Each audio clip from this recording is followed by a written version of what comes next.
Brigitte, tell me about your family and what it was like to be raised as a young child in Lebanon. I was born and raised in South Lebanon, in a little town called Marjayoun, on the border with Israel. My parents were married for 22 years. They were not able to have any children, and my mother was 55 years old, and my father was 60 when I was born.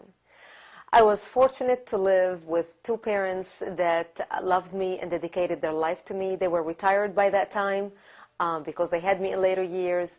My father was running a restaurant. He owned a restaurant and a lot of real estate. So I was raised in a place where I got to meet a lot of members in the community who came there to eat or to visit with my parents and have a cup of coffee. And I was able to hear adult conversation, talking about politics, talking about religion, talking about the situation in the Middle East. And as usual, we always had a war going on or a conflict going on. Even though I was raised in a Christian country, we were very much still influenced by Arabic opinion. We were very much influenced by the Arabic countries surrounding us.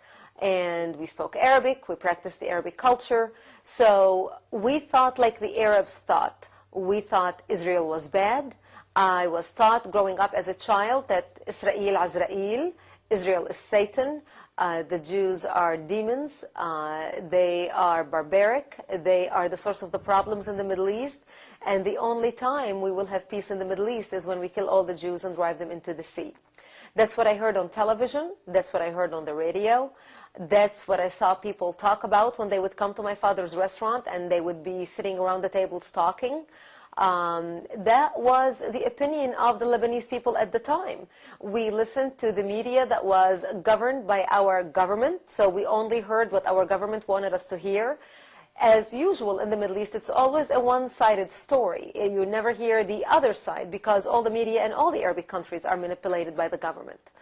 I went to a Christian private school, and even in my private school, in my Bible class, we never studied the Old Testament. Our Bibles did not include the Old Testament because the Old Testament was considered the enemy's book. It was the Torah, and the Bible had nothing to do with it.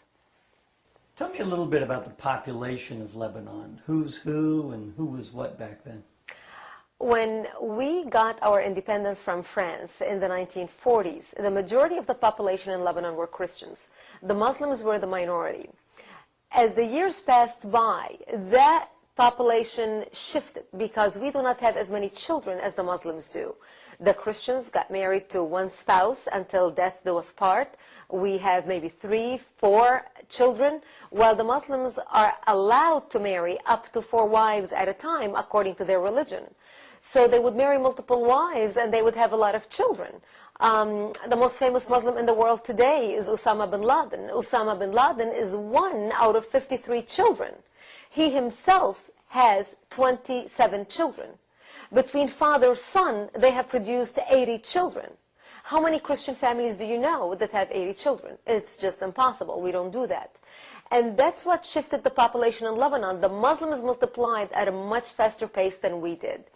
And after 20, 30 years of that, they became the majority, we became the minority. Even though we held the positions of professionals, we were more educated simply because we did not have as many children, so we were able to send our kids to college. Education was very, very important to us. The Muslims, on the other hand, simply by the sheer fact as having many children, they were not able to educate their children as much as we were able to educate ours. And it was just a completely different culture within a culture. It was a very different 2 segments of society. What was another factor that affected the balance between the Christians and the Muslims in Lebanon? Another factor that affected the balance was the influx of the Palestinians out of Jordan and into Lebanon in 1970. Yasser Arafat and the Palestinians tried to throw King Hussein out of power. Yasser Arafat wanted to create a base in which to fight Israel. When he failed to do that in Jordan, and King Hussein kicked them out into Lebanon, we took them in. We already had Palestinian refugee camps set up. So the majority of the Palestinians that came from Jordan into Lebanon were Muslims. We already had a problem in the balance already in Lebanon between the Christians and the Muslims, but with the influx of the Palestinians into Lebanon, them being Muslims, it aggravated the problem. And Yasser Arafat tried to do in Lebanon exactly what he tried to do in Jordan, create another base in which to fight Israel. And he succeeded. And in order to do that, he had to control the population. So he put his head together with the Muslims in Lebanon, and together they declared jihad on the Christians, and that's how the civil war started. Well, when did things take a turn for the worse for you and your family? Things started changing for us, as far as I remember, around 1974. Every year we used to go spend the holidays in Beirut with the rest of my family, because it was only my mom and my dad lived in Marjayoun. And we stopped going. And I would ask my father, how come we're not spending Christmas in Beirut with the rest of the family? And he would give me some lame excuse like, well, we decided to stay home this Christmas. And I could not understand as a child. Later, I found out that the reason why we were staying home is because the Muslims and the Palestinians started setting up checkpoints. They created a combined army called Jaysh Lebanon al-Arabi, which was the Arabic-Lebanese army. And it was the combination of the Palestinians and the Lebanese Muslims. And they would set up checkpoints in the middle of the night, in the middle of the roads. And if they see a Christian, they would stop cars, and they would get people out of the car, and they would look at their ID. And if the ID said that this family is a Christian, because in Lebanon, we were identified on our IDs. Our religion was either Christian, Muslim, or Jewish. And we didn't have many Jews by that time. But when they would find out that this was a Christian family, they would get them out of the car and kill them, shoot the whole family. The word spread very fast, and Christians became prisoners to their own towns and their own communities. We were afraid to travel. But the major thing that changed my life was the bombing of my home. When the Lebanese Arabic army was trying to take over the military bases in Lebanon, they had taken over all the military bases with the exception of the military base above my home. They bombed that military base in an attempt to take it over. They missed the military base, and all their rockets exploded in my home, bringing it down and burying me under the rubble. I was wounded, and I ended up spending 2.5 months in the hospital. And I remember as a child asking my parents, why did they do this to us?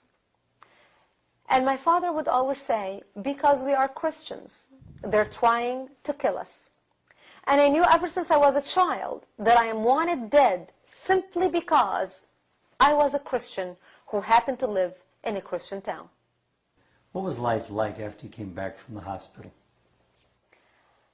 When I came back home, home was no longer the home that I left because my home was half destroyed. My new home became a bomb shelter underground with no electricity, no water, and very little food.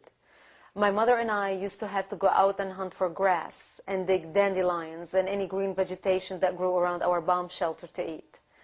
My mother would soak chickpeas overnight and rice and beans so we can eat that the next day. To get some water, we would crawl to a nearby spring to fetch some water, and we would crawl under sniper's bullets. And when we would get to the spring, we would be hiding behind the wall, and my mother would hold the gallon to fill it with water, and she would put a stocking on top of it to catch all the worms and all the maggots and all the rocks so we can drink the water. And then we would crawl back to the bomb shelter. Sometimes it would take us hours because of the sniper who was terrorizing us. And that went in and day out, year in and year out. Our life became unbearable. We had no electricity, so we had no heat. We were living underground in a cold, damp bomb shelter. During the day, we would let little rays of lights that we'd sneak in through the door and through the holes in the little window that we had. And at night, we would light kerosene candles, kerosene lamps, so we would have some light. And we would freeze. It was so cold. We would freeze. My father in the wintertime would break twigs, and we would make a fire